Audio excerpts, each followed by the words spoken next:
army as state guard. Because he is the one who normally gives us vehicles in the army as state guard. Su mu demee accident wala mu màgget. If the vehicle has an accident or is old, ñu delloo ko mu ceeñal ñu ko. we return it and he change it. lii moo tax ñu ne ma Seriba moom moo in charge everything. This is why I was told that Seriba is in charge of everything. So su ma waxee joxal kii moto bi joxal kii moto bi. Then the person that is in charge, if he asks me to give a vehicle to X or Y, automatically dinaa ko jox. automatically I will give it to him. nu ko joxee su ma ko waxee dinaa ko explain la. The way the vehicles were issued also, if I am asked, I will explain it. Because of amul loo xam ne que da nga fee nëbbu dara. Because there is nothing to hide here. Because of wax naa leen comme moto am moto yoo xam ne ni yooyu.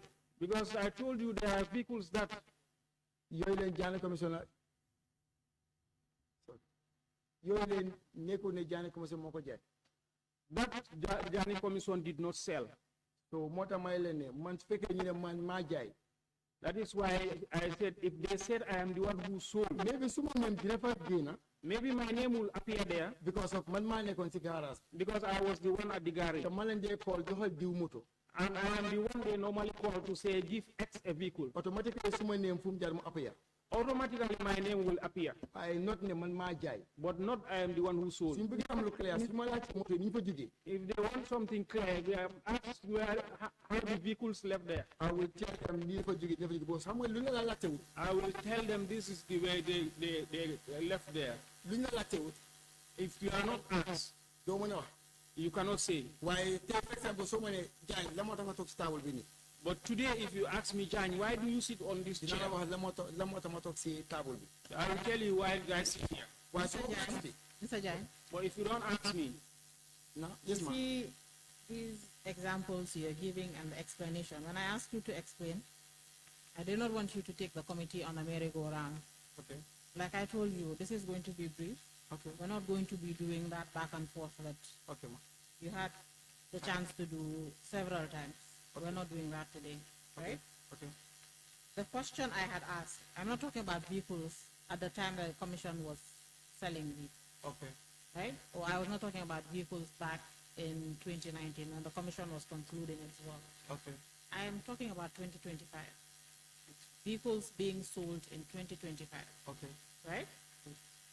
Vehicles sold for the past few months or maybe even last year. That is what I'm talking about. But the committee, in its investigation, Okay. after your testimony, has found out that to this day, you are still selling vehicles. That just in the past few months or this year, you have also involved in the sale of vehicles, and this is information you have that you had refused to give the committee when you appeared here several times. wiri wara bi li yépp laajte wuñ ko wax bi daal dem na ñëw na yépp li ñuy wax moo da moto yi nga xam ne yooyu lañ jaay ci time yi commission bi waxut yooyu li muy wax mooy moto yi nga xam ne 2025 lañ leen jaay wala ay weer yu néew ci gannaaw lañ leen jaay wala at ci gannaaw rek lañ leen jaay bétail bi dafa tam mu ngi wax ne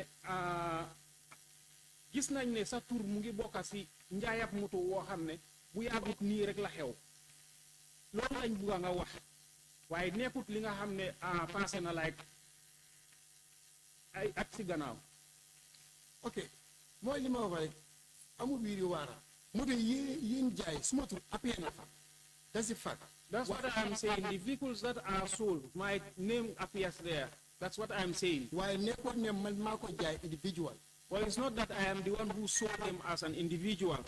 Who sold these vehicles, Mr. Jan? Kan moo jaay moto yi nii Mr. Jaay. Seriba si boppam moom moo di wax naa joxal diw moto am na yoo xam ne nii. Mr. Jan, Seriba himself is the one. you have to wait for the question to be translated to you. Okay, sorry. Or we switch back to English.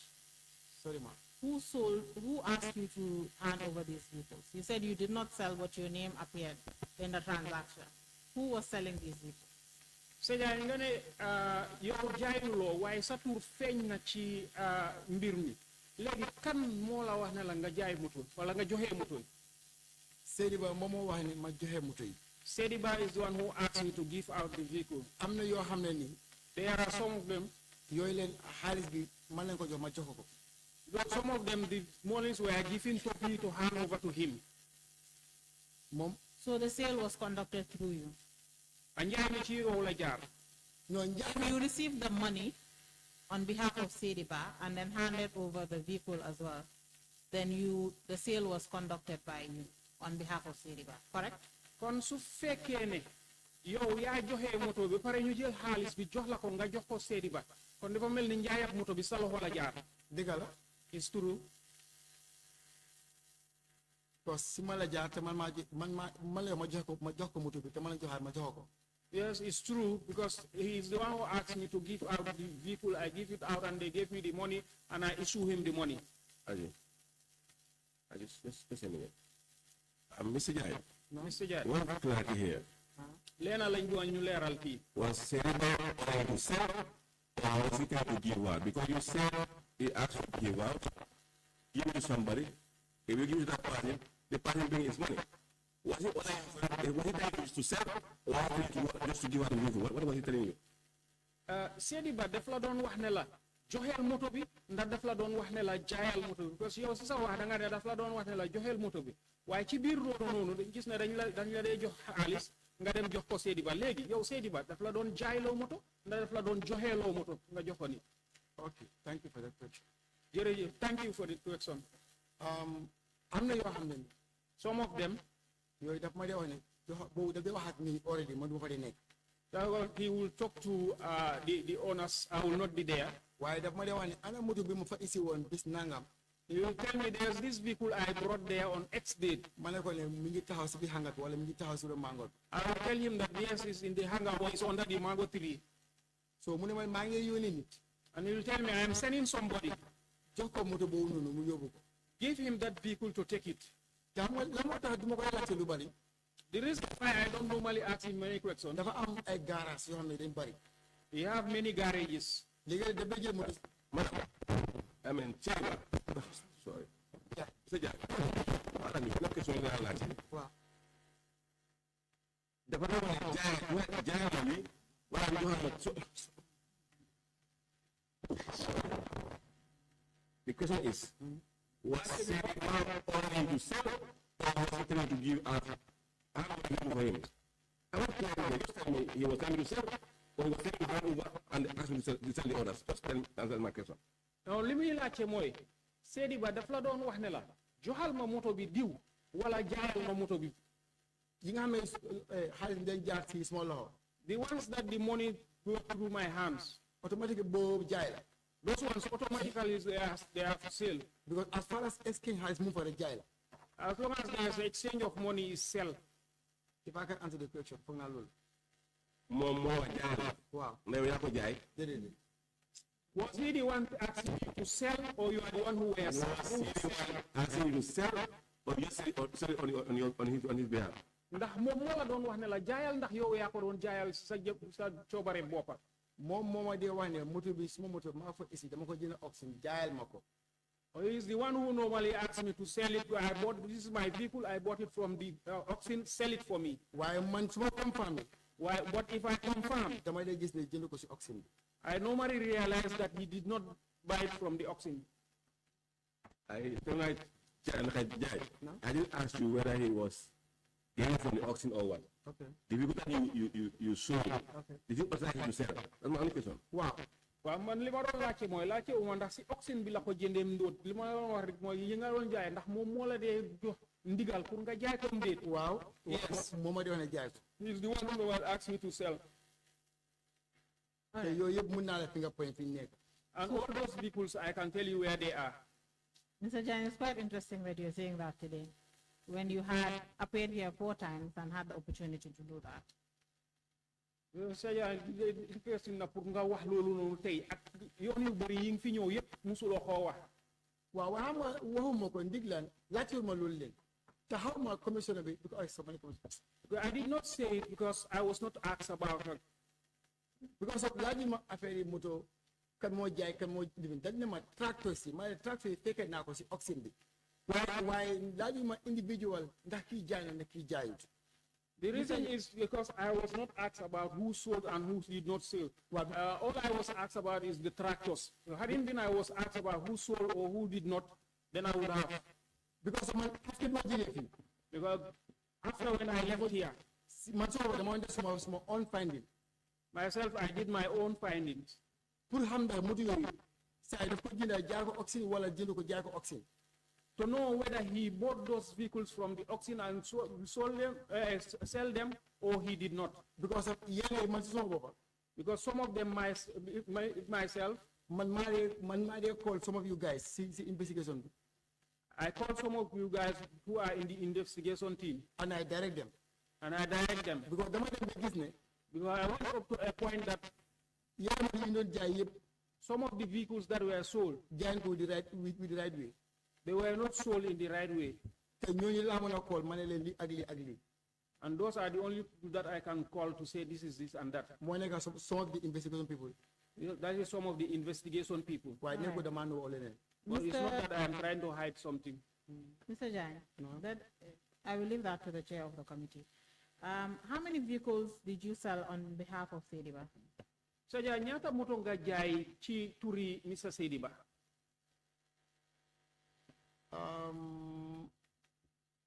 Pick up bi nekk nii fii bokk na fa. The pick up that is right here in the National Service, one of them. mooy that Nissan boobu noonu. That Nissan. am na boo xam ne boobu leen dafa yónni nit. There is a one that he sent somebody. Sorry, Mr. Jang, I am going to interrupt you here. I said how many? You don't need to identify the vehicles for me. Just tell me the number. Mune xayma bi jarul pour nga wax ko ne ko bu weex la bu ñuul la wax xayma bi rek.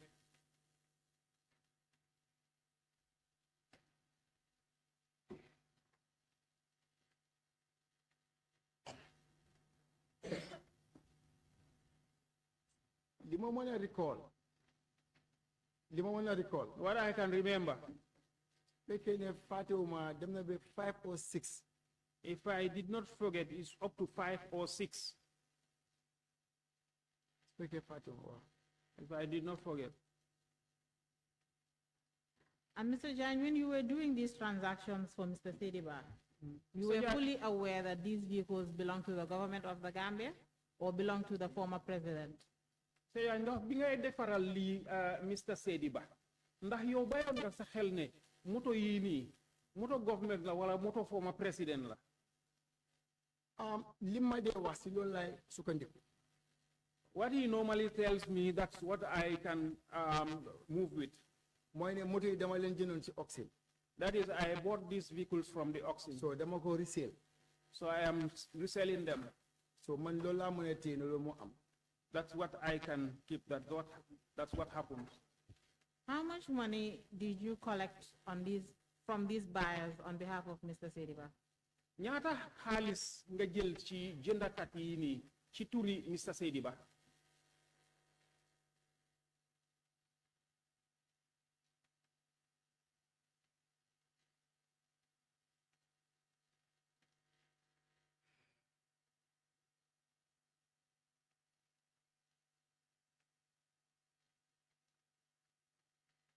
because am na ñetti moto yoo xam ne nii.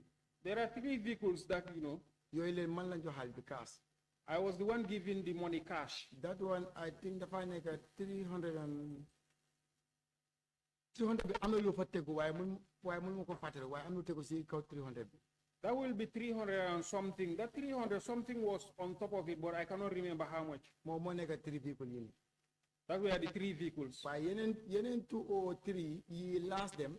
The other 2 or 3, the ones that last when. When I find out. Those ones when I find out.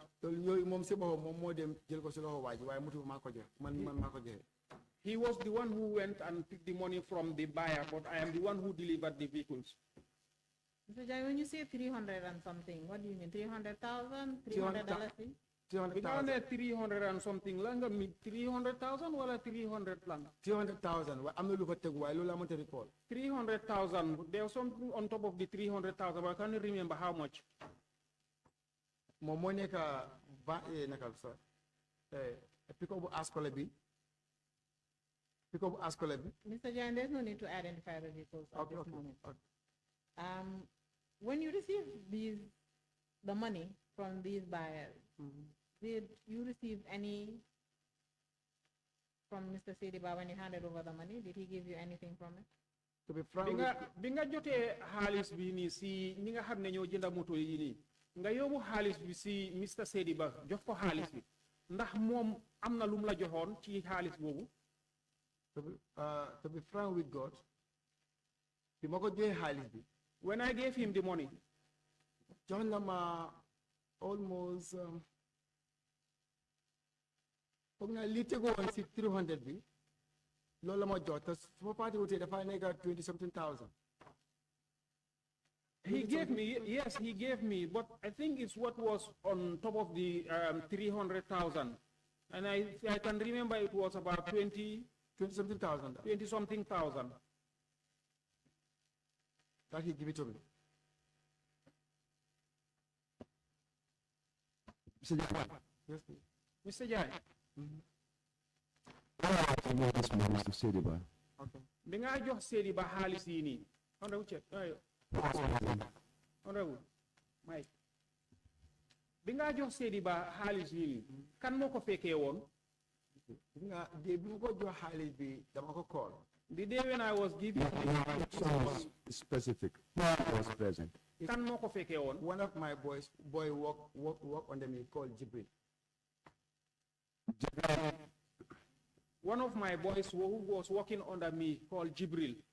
When you were given Sedi Ba this 300,000. Exactly. Now Jibril mu ngi fa woon bi nga jox Sedi Ba 300,000 bi. 300 something thousand. 300 and something thousand, yes. Who was present when Sedi Ba was giving you your own portion of the money? Kan moo fa nekkoon bi la Sedi Ba di la jox yow sa wàlla ci xaalis? Mun naa ne the same deal because daf ma ko jox bi ma duggee si moto ma Jibril si la confirm ma gis loolu la. It's the same deal because when he was giving me the money, it was myself and we were in the vehicle and I saw him the money. That Jibril saw physically giving the money to Sedi Ba. Ndax Jibril gis na la bot ak bot ngay jox xaalis bi kii ci loxoom Sedi Ba ci loxoom. Waaw. Yes. ñu ànd.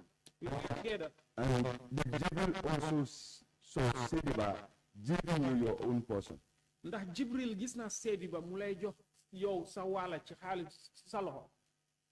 Boobu leen su ma waxee digga dinaa wax fen su ma waxee waaw dinaa wax fen am nga li taxaw loolu lii dama wax loolu because si mbuus la nekk man dama ñëwaat moto taxaw Sedi Ba taxaw moto ma wàcce duga si moto bi jox ko mbuus bi mu génnee xaalis boobu jox ma ko ma téye ko ni duga si moto bi won ko ne lii la ñu saay may. If I said yes or no, I will be telling a lie.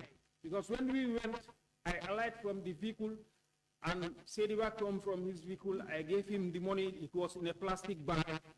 And then he gave me what he gave me. I went inside the vehicle and this boy was there. And I told him that this is what X gave us. Then, while you were handing over the money to Sedi Ba, was it not in a plastic bag? Na bi nga jox Sedi Ba xaalis bi ndax nekkutoon si mbuus. Wow, it's a black plastic bag. Yes, it was in a black plastic bag. You said that Jibril can confirm, and he showed the money physically. Bi nga sa njëlbéere wax nga ne Jibril mu ngi fa woon te mun naa confirm gis na xaalis bi. Wow. If Jibril could Yes. confirm 300,000 in a plastic bag, why would it be difficult for him to confirm less than $20,000 that was given to you? Su fekkee ne Jibril mun naa confirm 300 and something thousand bu nekk si biir bag lan moo tax du war a mun a confirm 20 something thousand boo xam ne yaa ngi ko téye sa loxo. $20-something bu nekk sa loxo. No, understand lo nekkul ne confirm ko de xam nga yow danga ma laajte nga ne xanaa bi ma Sedi Ba di jox hand in hand Jibril mi ngi taxaw may la boo si moto bi lañ nekk waaye Jibril ma si moto bi maa ngi si moto Sedi Ba bi ma génnee si laa ko wax ne lii la ñu saay jox I want to understand. It's not that he cannot confirm it. What I am saying is, but when I was handing over this money to Sedi Ba, Jibril was in this vehicle and I was in another vehicle with Sedi Ba. That's where I gave him the money and he gave me my own portion and I went into our own vehicle and I told this boy that this is what Sedi Ba had given us. I understand very well. Xam naa bu baax li nga wax. You said Yow nga ne Jibril was standing, it was like me. That's what you said in Olaf. Like you just gave one and then he gave you the other one. Which means Jibril was seeing everything. nga li nga wax ci olof mooy yaa ngi taxaw Seydiba mu ngi taxaw Jibril mu ngi taxaw nga ekati xaalis jox Seydiba ekati jox la Jibril mu ngi gis yëpp. And if Jibril was that close and he could confirm you giving to Seydiba over $300,000. te su fekkee ne Jibril mu ngi leen jigéen boobu noonu di la gis yaa ngi jox Seydiba to $300 and something thousand. Then why should it be difficult? kon lan moo war a tax mu jafe. Well, indicated that Seydiba gave you your own portion at the same spot. bi nga waxee ne Seydiba daf la jox yow sa waala si taxawaay bi. Why should it be difficult for Jibril not to be able to witness Seydiba handing you your own portion? lu tax mu war a jafe Jibril war a seede Seydiba mu ngi jël xaalis boobu di la ko jox. non loolu jafewul nekkul ne gisu ko de. It's not that he did not see it. déedéet am nga dama ñëw ak sama moto man ma park. I came with my vehicle and I parked. kii tamit park ñu ngi opposite nii. Seydiba also parked and we were man maa opposite. wàcce si moto bi ak plastic bag. I alighted from my vehicle with the plastic bag. man ma jointe si moto bi. I joined him in his vehicle because of moo wax ak the price ma wax price bi. because he is the one who talked with that guy the price. Man, I did not talk with him. si la this 20-something thousand. Then he removed this 20-something thousand jox ma ko fekk maa ngi si moto bi. and he gave it to me when I was in his bi vehicle. ma wàccee si moto bi dugal soo moto bi. When I alighted from his vehicle and I enter my vehicle, Jibril gisul place ba or xam na ne handuma naa ko. Jibril did not see the plastic bag, but he already knows that I have already handed over the money. xaalis ma téye suma loxo boobu la gis. The money that I was having in my hand, that's the one he is. ma ne ko he saw. lii la ma jox. And I told him that this is what he gave me. waaye One question, Mr. John, and please let the response be short. Now I'm being a lecture, Molabuga lecture, why not on to be got? ok. According to narration,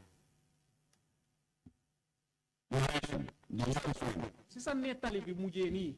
Jibril saw I in the vehicle with a plastic bag, Jibril gis na la ngay wacca moto bi ak sa plastic bag. which you deposited to Mr. Seydiba, Ba nga jox Mr. Seydiba. and then Nga delu ci wat. and he told Jibril Nga wax Jibril that this is what he gave us. ne li lañu jox. Then, how was it possible Naka la mëna nekké for Jibril to be in a position pour Jibril nekk ci position to confirm what? pour mu mëna confirm ben How much he gave to Seydiba? ñaata nga jox Seydiba. man maa ko explainal man maa ko xaal bii ma amee nii amaan bi moo fi nekka soo jox naa ko amaan bi lay génne mu jox ñu ko. I explained to him that this is the amount that is in the plastic bag. I have gave it to him and this is what he gave us. All right. Mr. Jai, Yes, ma'am. are there any more vehicles that were associated with the former president that are now in your custody? Joya ndax am na yeneen moto yoo xam ne ñu ngi bokkoon ci moto président te fi mu nekk nii ñu ngi si sa loxo. ana yi nekk kóotu last time bi ñëw bi commission bi ñëwee won naa leen ko bañ jël inventory yooyu ñu ngi fa. Maybe the ones that are at Kotu, the last time when the committee came there, I showed them to the committee and they took the inventory. te ba léegi ñu ngi fa. And they are still there. Mr. Jain, I am not asking about vehicles at MSA. So, Jai, your what possession. moto yi nekk MSA? I am asking about vehicles in your possession. Maa ngi laajte moto yoo xam ne ñu ngi yow si sa ron si sa loxo. man ba moto nekk suma loxo nekk. No, there is no vehicle under my custody. Very well. When Honorable Fofana was asking you questions about the money you received on behalf of Mr. Sediba, you said that you told Jibril that this is the money Mr. Sediba has given us. Honorable Fofana mu ngi la doon laaj mbiri xaalis bi nga wax ne moom nga jox Mr. Sediba waaye da nga ko wax ne ko bi nga jógee ci Sediba da nga wax Jibril ne ko lii la ñu Sediba jox. Was Jibril part of the sale? Ndax Jibril dafa bokkoon ci njaay mi. non Jibril jaayut. No, Jibril did not sell. moom Peter mi ngi liggéey si morom. He is a mechanic. He is working under me. So why did you tell him the money was for the two of you? Lu tax nga wax ko ne ko xaalis bi pour yéen ñaar la woon. non même sama ñu ñaare ma ne ko lii la ñu jox I did not mention the two of us. I said this is what he gave us. Okay, so who is us? Kan mooy ñun. But mën naa ne man la experiment because su ma ko Mr. jëlee Jai, who is us in that situation? Mu ne kan mooy ñun ci taxawaay boobu noonu kan mooy ñun. daf ñu ko jox pour garage bi waaye si man si suma loxo la ko teg. He gave it to us for the garage, but he put it in my hand, through my hands. So it was for everybody else that was at MSA? Ndax ñeneen kon MSA yëpp ca lañ bokka. Not MSA, it's Kanifing. At Kanifing rather. Kanifing. Wow, because dañ si dee jënda ay sukur, tea bag and dafi def ko si garden bi. Yes, because we normally buy stuff like sugar, tea, and other things, and put there at the garage. Mr. Jai, are you confirming the money that was given to you was meant for the garage? Ndax dañ ñu bëgg a leeral ne xaalis bi ñu la joxoon pour garage bi la woon. waaw déedéet waxuma pour garage bi moom joxul ma pour garage bi de daf ñu ko may waaye man maa ko decide ko ni ko mën a séddoo du ma dara moo tax ma decide pour jëndal saako sukur ak tibaak ak supply def ko si garage for everybody waaye waxut man exactly séddale ko garage bi frank. And what did you tell them when you gave them the sugar? He did not give me the money for the garage. He gave it to me for us. But when I look at it, I said, no, this money is too small. So I decided to buy a bag of sugar and tea and other stuff and take it to the garage so that all of us can use it. While you being a lan nga len wax. Di ma leen wax may leen nag Seriba moo ñu may xaalis bii nii. When I went, I told them that Seriba gave us this money. Mooy affaire moto bi fi génne nii. For the vehicle that we removed from here. xaalis bi ma ko yóbbuwoon si la génne leen mu may ñu ko. The money that I gave him, that's where he removed this money and gave to us. Wow. The vehicle you sold, huh? Wow, bi jaayee waaw. Yes, the one we sold. All right, thank you. Mr. Jain, did you sell any vehicles personally without Mr. Seriba knowing about it? So yeah, ndax nga jaay yen moto te fekk Seriba yegu ko. Man moto bu ma jaay Seriba moo dee direct bi si man individual musta am. Any vehicle that I sold, I have directives from Seriba. I never sold any vehicle on my own. Mr. Jain, after you received your summons to appear and testify before this committee, Mr. Jain, bi nga jotee sa kayit pour nga ñëw uyu si committee bii nii. did you speak to any person that had appeared before this committee? Ndax da nga wax ak kenn koo xam ne musoon naa ñëw jàkkaarloo committee bi. Xanaa moom Seriba daf comme like su ma waree ñëw daf ma dee call. Maybe for him, Seriba himself. Anytime I should come here, he will call me. How was Mr. Seriba knowing that you're coming to the committee? Naka la Seriba di xamee ne yow da nga war a ñëw si committee bi. Because biñ saafee letter bi. Because then the letter was served at State House. At State House. Si lañ ko brief ne ko Jaañ dafa dem uyu ji. That's the time he was briefed that Jaañ should go and answer to the committee. How do you know that Mr. Seriba was briefed about your summons? Naka nga xamee ne Mr. Seriba waxoon nañ ko ne yow jot nga sa letter. Moom moo ne ma ne sa jaay wax nañ ma ne dañ la saaf letter pour nga dem uyu ma ne ko waa digga la. He's the one who told me that your people told me that you're supposed to go and you're given a letter to go and answer to the committee. I said yes. Okay, what else did he tell you? Ak lan la waxaat. Comme because li ma wax bari na mooy for the first time li ma wax mooy ne so àggee you focus.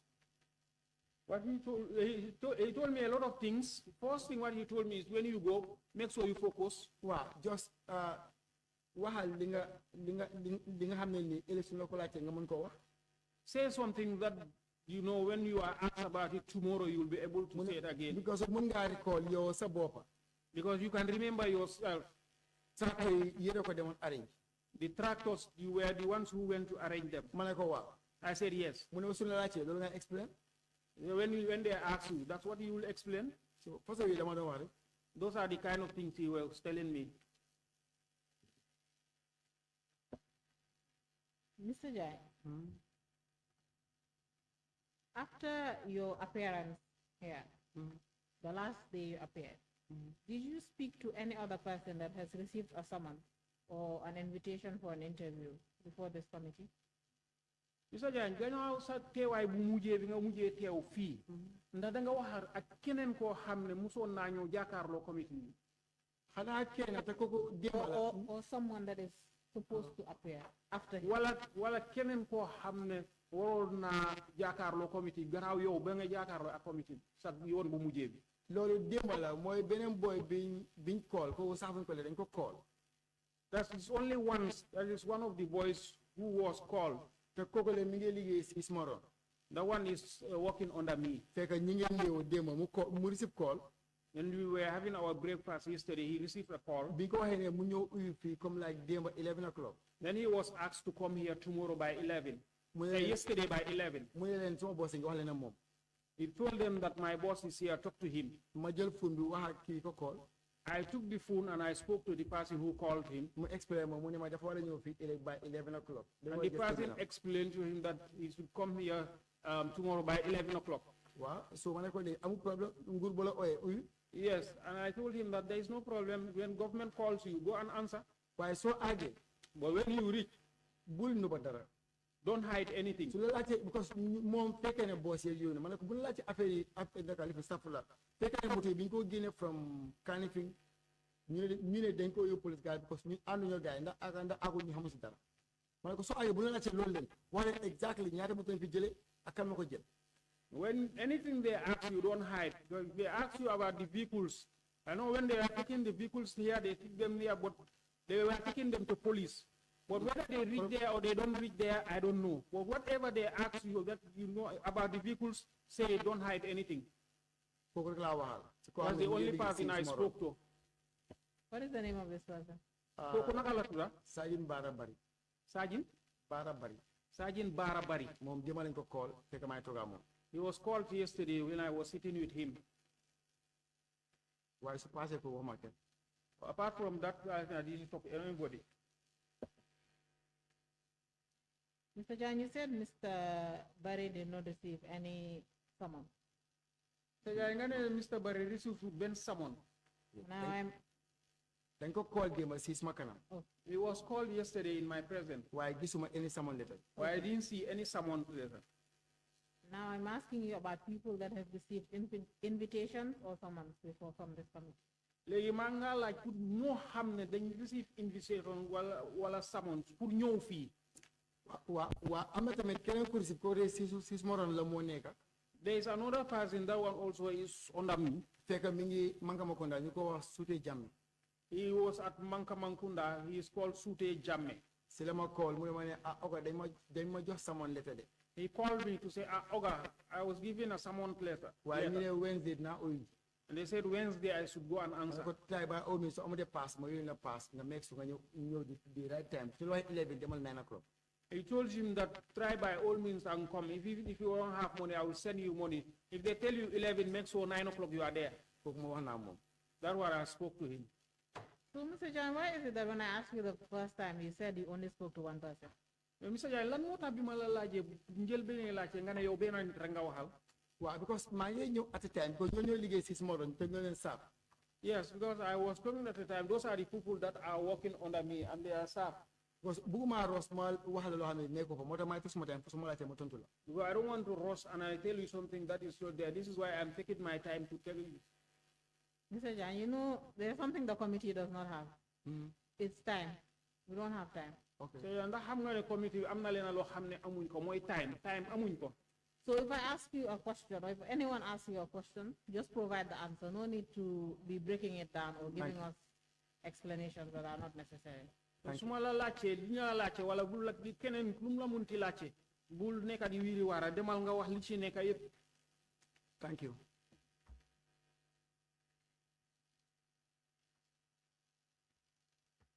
Mr. John, did you tell any of these two people? The first person, you said his name is Mr. Barry. Yes. Mr. Barry la tura. Mr. Barry and Mr. Jame, did you ever tell them what to say to this committee or not? Mr. Barry ak ndax da nga wax ak kenn ci ñoom lu mu war a wax fii. Amul kenn ko xam ne guide na la soo àggee nga wax li déedéet. There is none of them that I guide that when you go say this or that. Unless li ma lay wax mooy ne. The only thing I told them is. So leen àggee nga wax sa diggante yàlla li happen bul nëbba kenn. When you read, just say the truth. Don't hide anything. Because of Jammeh, Mr. Jammeh. Because Mr. Jammeh. kooku leen suma statement bi sa bind naa ko fa because tractor yi kii jaay yoo xam ne bokkul si oxen bi. My statement I wrote it, the tractors that this guy sold that are not part of the auction. Anga boobu moom moo ko transport this Jammeh. Because those ones were transported by this Jammeh. So lii moo tax ma ne ko soo àggee bul nëbba dara how many tractor nga yóbbu wax leen ko. That is why I asked him not to hide anything. How many tractors you transport? Just tell them. Because so leen nëbbee am na kayit yoo xam ne am nañ ko yoo xam ne dafa clear bul nëbba dara. Because If you hide anything to them, they have evidence. waaw su passé loolu ma kenn. Apart from that, I Yooyu la don't may know record anybody. sorry yooyu la may record right now ne wax naa ñoom te ñooy suma doon la ñoo liggéey. Those are the ones that I spoke to, and those people are working under me. Mr. Jan, you know, this is your 5th time appearing before this committee. So yeah, I'm gonna be more sa juróomeeli yoon ngay ñëw jàkkaarloo committee bi. dëgg la. Yes, it's true. Every single time, te waxtu bu nekk when you come before this committee, when you appear before this committee, boo ñëwee jàkkaarloo committee bi you are not honest with the committee. doo dee déggu si ñoom. You don't want to tell the committee everything you know. doo dee bëgg a wax committee No, bi. Mr. Jan, I'm not inviting. non dégguma foofu loolu laa bëgg mu clear. Okay, you doo can dee continue déggu to doo repeat. dee déggu si committee bi. doo leen dee bëgg a wax lépp. Yes. You don't tell the committee everything you know, doo dee wax committee bi lépp li nga xam. and you've been trying to hide information from this committee.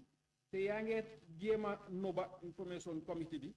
And even going further to speaking to other witnesses that are supposed to appear before this committee. emuloo si loolu sax ngay continuer di wax ak yeneen witness yoo xam ne ñu ngi war a ñëw pour wax ak committee bi. The committee in its investigation, committee bi seen gestu bi. we have found that, or the committee has found that, committee bi dem nañ ba gis ne. you have been selling vehicles that are identified by the JANNEH Commission or vehicles that are associated with the former president. yaa ngi jaay moto yoo xam ne JANNEH Commission ñoo leen identify wala moto yoo xam ne ñu ngi bokk ci moto former president. And this is something you should have told the committee, te lii la loo xam ne danga ko waroon a wax committee bi. because you've had ample time to tell the committee. nga amoon nga waxtu bu bëri pour wax ko committee. And you failed to do so, nga ñàkk koo def. knowing fully well that you are invited here to say everything that you know in relation to the assets of the former president identified by the JANNEH Commission. te xam nga bu baax ne li tax nga ñëw fii nii pour nga wax li nga xam ci mbiri bagage yi nga xam ne yooyu la JANNEH Commission identify ak yi nga xam ne yooyu ñooy former president. And when you came here the first time, te bi nga ñëwee fii sa njëlbeeni yoon. the chair had read a statement to you. chair bi am na benn statement bu mu la riidaloon. That the chair reads to every single witness that appears before the committee. chair bi képp koo xam ne ñëw na fii jàkkaarloo committee bi jàngal na ko sa kanam. Urging witnesses di sàkku ñi nga xam ne ñooy ñëw fii jàkkaarloo committee bi. to be honest and truthful to the committee and say everything that they know with regards to the subject matter of the committee. te ñu wax seen diggante akulaay taala seen diggante ci li nga xam ne moom lañ xam ci mbiri bagage yi nii. To aid the committee to execute its duties. pour ñu dimbale committee bi pour nga xam ne dinañ mën a def seen liggéey ci ni mu waree. And unfortunately for you, waaye nag ci beneen yoon. I don't think that's what unfortunately. Unfortunately. li ci gën a daw yaram. Yes, Mr. Jan, is that you failed to do what you were supposed to do or what the committee expected you to do. nga fail pour def li nga xam ne committee bi loolu lañ yaakaaroon ci yow bi li nga war a def. And we're now at a point that we cannot allow this to keep repeating itself. fi mu nekk nii nag tollu nañ ci foo xam ne duñ nangu pour lii di am di dellu di amaat. And the National Assembly has powers that National Assembly am na doole boo xam ne it can exercise. doole boo xam ne mun nañ koo jëfoo. So now I am going to make an application to the Honorable Chair Dina def application ci chair bi for the Assembly to exercise its powers. pour assemblée bi ñu jëfoo seen doole woowu. Honorable Chair. Sorry, I have something to say. I have something to say. Yes, please turn your mic off for the time being.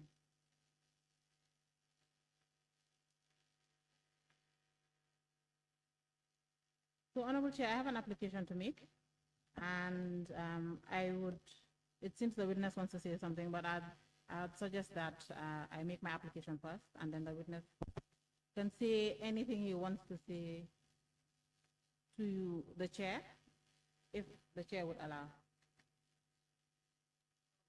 All right, very well. Honorable Chair, pursuant to Section 12 of the National Assembly Powers and Privileges Act,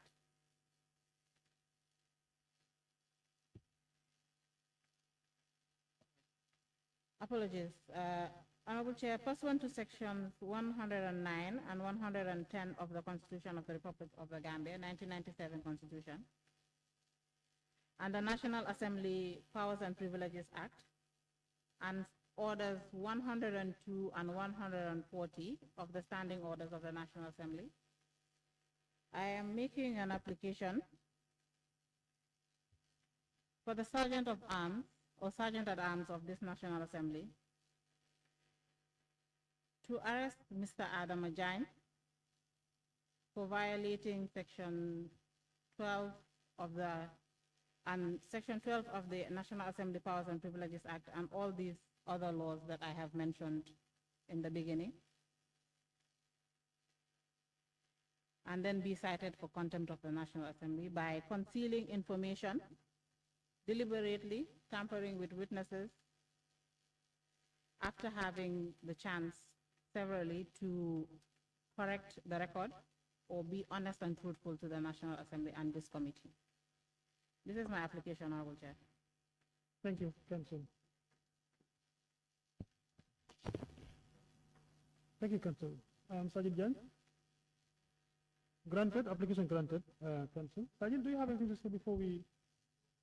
Saa yi ñu wax am nga dara loo bëgg a wax balaa ñoo continue.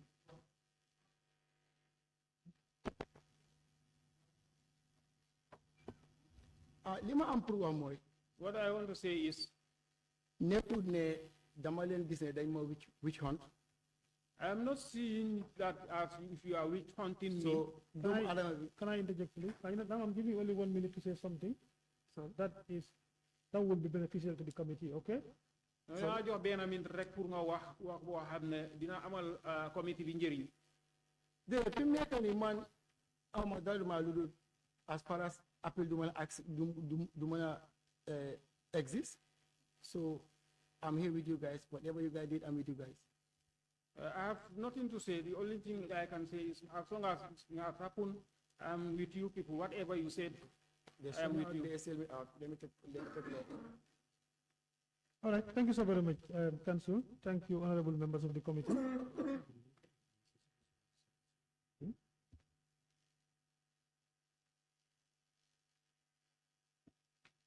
Good. Thank you, honorable members of the committee and our investigation team, staff of the National Assembly are present. Council application granted and pursuant to Section 109 and 110 of the Constitution of the Republic of the Gambia, the 1997 Constitution, and the National Assembly Powers and Privileges Act, and Order 102 and 140 of the Standing Orders of the National Assembly, I hereby order as follows: that the Sergeant at Arms of the National Assembly shall forthwith arrest Sergeant Adam Ajay and drive and deliver him to the custody of the Gambia Armed Forces, the military police, for further investigation and detention pending his appearance before this committee. Pursuant to Section 102, Section 12 of the National Assembly Powers and Privileges Act, the Honorable Minister, Attorney General, and Minister for Justice is hereby notified of this order. and is directed to take all unnecessary steps to initiate criminal proceeding against Sergeant Adama Jane for contempt of the National Assembly. All law enforcement and public officers are required to cooperate fully in the execution of this order. That any failure to fully comply with this order shall constitute contempt of the National Assembly. Signed 29th day of October 2025. Sergeant at Arms, you can effect the arrest, please.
Council, shall we proceed with the witnesses for today? If they're still online, can you help us to?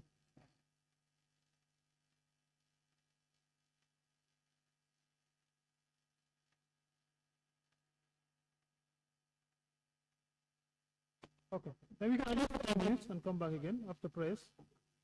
Thank you.